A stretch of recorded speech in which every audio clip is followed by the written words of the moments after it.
Hey, so I am at the airport, headed to San Francisco. Got a layover in between, but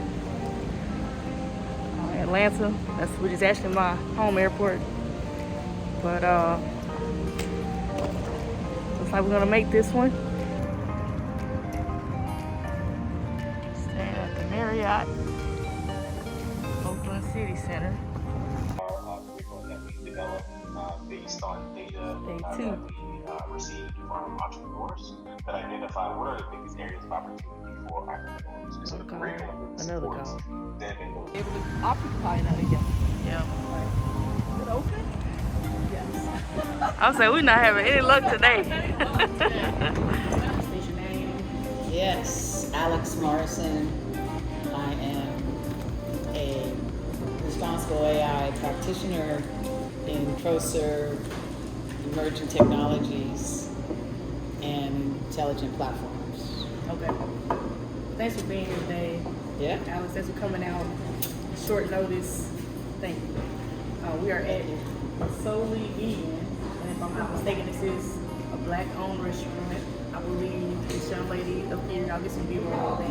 Yeah. Is the owner. Just cool. So we're in downtown Oakland.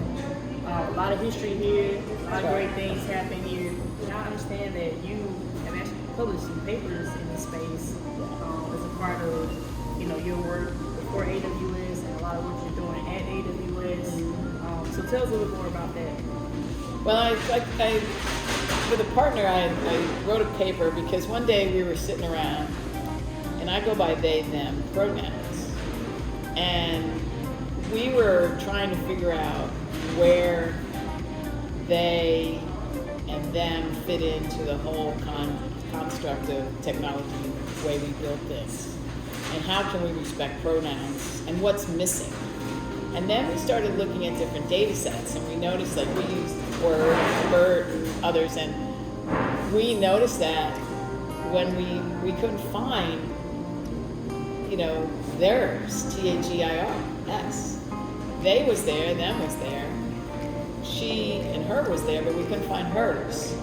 So it was two pronouns right there that were missing out of a data set that's 20 some odd years old. So that means that, underneath it all, we've been using these old data sets, which already have our bias. And so when we were surprised because we were like, are we wrong? And so we did more research in different types of data sets and different types of NLP structures, and found that we weren't wrong. And we were calling this out in 2021. When we found that anomaly, we started doing more and more digging, and we just said, we gotta let people know about this.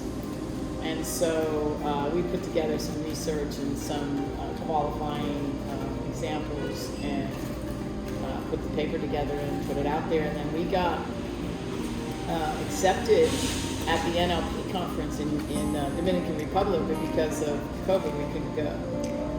And yeah, we couldn't go, but we could. And we were going to present it there, and instead they had it online, and we were able to present online to a couple thousand people. And now what we're trying to do at AWS is a couple different people. It's an off project.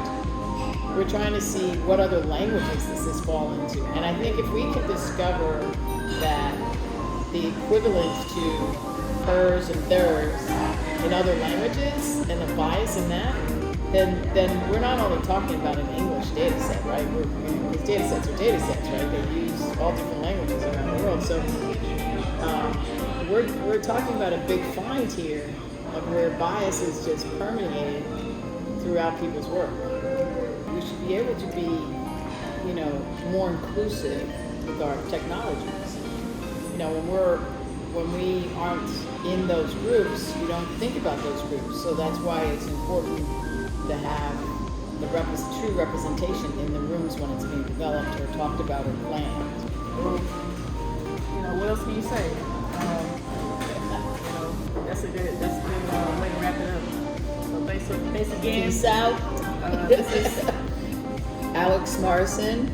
This is Dr. Nashlie. your favorite AWS Tech Evangelist. We're out.